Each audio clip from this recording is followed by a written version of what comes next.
আর্যর অফিসে গিয়ে আর্যর আসল পরিচয় জানলো অপর্ণা। আর্যর আসল রূপ এবার অপর্ণার সামনে এলো। হ্যাঁ বন্ধুরা, আমরা এমনটা দেখতে পাবো চিরদিনই তুমি যে আমার ধারাবাহিকের আগামী পর্বগুলোতে।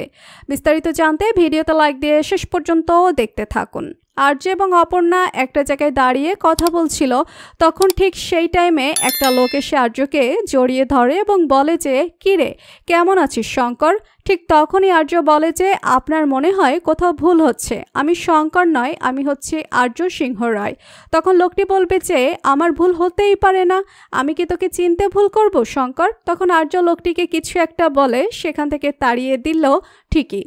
কিন্তু যখন টেবিলে বসে খাবার খাচ্ছিল আর্য এবং অপর্ণা, তখন আর্যকে জিজ্ঞেস করে যে, ওই লোকটি আপনাকে শঙ্কর বলে কেন ডাকলো? তখন আর্য ইতস্তত বোধ হলো এবং একটু রেগে গিয়ে অপর্ণাকে বলল যে, তুমি এত খাবার টাইমে বকছো কেন?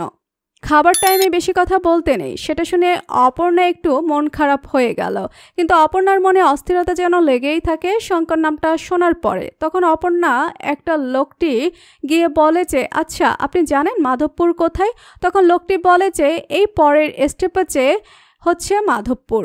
তখন লোকটির কথা শুনে অপর্ণা যেন একটু অবাক হলো। তাহলে কি মনে হচ্ছে, এবার কি আরও পরিচয় আস্তে আস্তে সবার সামনে আসতে চলেছে? তো প্রিয় দর্শক, আর্যর আসল পরিচয় অপর্ণার সামনে আসলে এবার কি করবে? আপনাদের কি মতামত লিখে জানিয়ে দিন কমেন্ট করে। পরবর্তী আপডেট সবার আগে পেতে সাবস্ক্রাইব করুন আমাদের চ্যানেলটি। ধন্যবাদ।